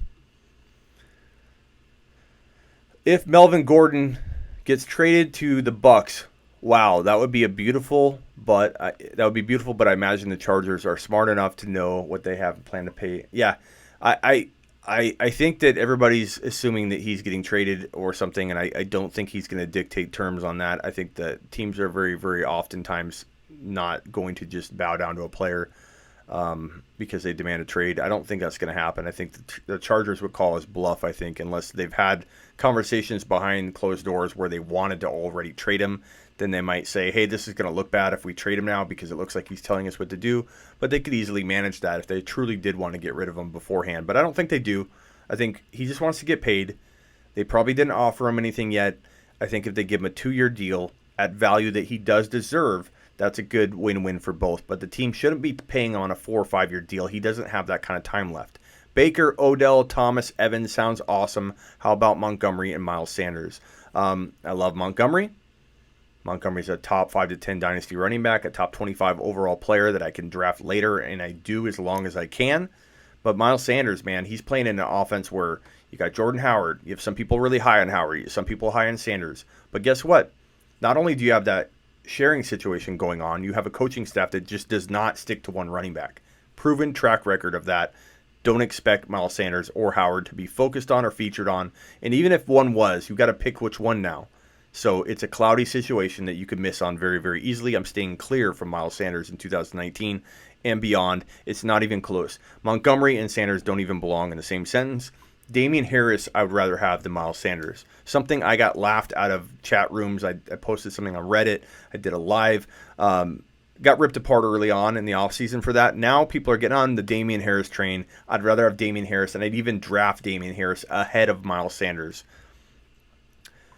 Tony in the house again. Thank you, sir. Okay, here's Tony's team.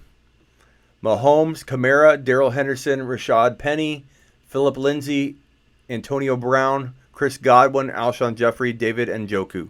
That's pretty damn good, Tony. I mean, Mahomes and Kamara are going to carry you every week If Henderson pops, game over, just right there. But if he doesn't, let's say, you have Phillip Lindsay. That's a damn good running back too, considering how you built your team. You have Mahomes, Kamara, and Antonio Brown, arguably all top 1 to 5 at their position. You can say Antonio Brown's the biggest risk of those players capable of being in the top 5. Sure, but you didn't pay that kind of price tag, so you're good. But you have Mahomes, Kamara. What size league is this, 10? Or is this really a 12-team league? If this is a 12-team league, dude, like, this is a damn good team. Lindsay was looking back on it, and I talked with you about this. Lindsay is damn good value considering the way and where you got him. Yeah, I like that team, man. That's one of the better looking teams I've seen in a little while. And that's Dynasty, too. That's fantastic. Sand. Montgomery is such a stud. I actually haven't even watched Damian Harris tape yet. I need to do that. Definitely do, and look at some of the earlier stuff on it. I have a lot of content on him too, so check it out. Gary, Smitty, what did you say about Tyreek Hill? Was it good or bad? Just breaking news about his ex-fiance filing for custody of the two teams. 12-team, Tony. Here's Tony's other comment. 12-team, 1K buy-in. Whoa. 1K buy-in. What's the winner get? I mean, obviously a lot, but is there like what's the breakdown for the prizes? Does first place get literally like 10 grand? That's fantastic, Tony. I would take that team to war in a 1K 1,000 entry fee league any day of the week. All right, guys, I think I'm out of here. I hate to leave with 64 people in the room. Can we get that 61 thumbs up to 64? Oh, before you leave, I do this every time and I forget to do it. Don't leave yet. I'm going to give you a link so that you can add me to your new YouTube Messenger, which they have out. Also, if you could do me a favor, guys, can you guys give me a review on iTunes? Is anybody 7,500 for first? That's freaking awesome, Tony. That's fantastic, dude. I love that team. I'd take your team into battle any day of the week. And if you don't know what we're talking about, that's right on screen there. That's Tony's team. That's definitely. Whoa, didn't mean to. Trying to pull up my link here for iTunes. So I'm going to post a link here. Hopefully you guys can copy link. Let me paste that bad boy. Winner gets stoned. Of what? Can you guys go to iTunes right here, please, and give me a full star review on iTunes? I would appreciate it very, very much. 67 thumbs up. I appreciate that for this video. 60 people still in the room. I would love if you could go to iTunes. I don't know if that's even clickable at this point. But this review, the Fantasy Football Show on iTunes. Happa, I just joined a 1K buy-in one-man league.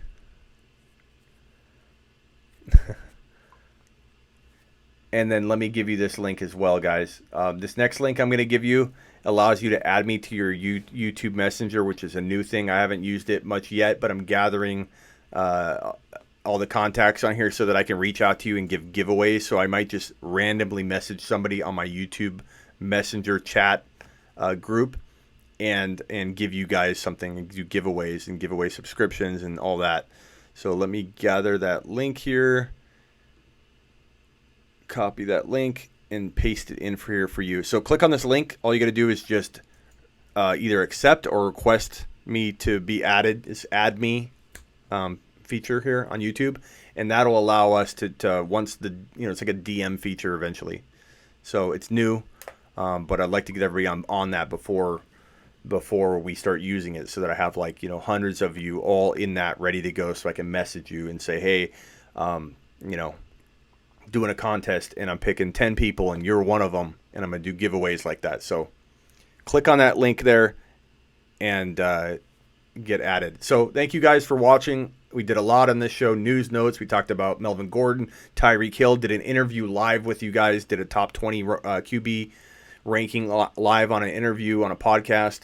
Then we hung up with him. We talked a bunch about all your questions and answers, talking about leagues. I love having these lives with you guys. I'm going to probably do a live in the morning on Sundays, like a pregame show, go over news and notes and injuries and start bench questions. So hopefully you guys are down for that on Sunday mornings. I think that's going to happen. Stay tuned for that. And Tony, draft like Tony if you're going to go draft, because Tony, this team is freaking fantastic. How much will you sell it for? $1,001? Because I would go play with that team any day of the week. All right, guys, I appreciate you. Tony's drinks are on Tony after the season. And I'll see you guys later. Appreciate you. You guys make the show.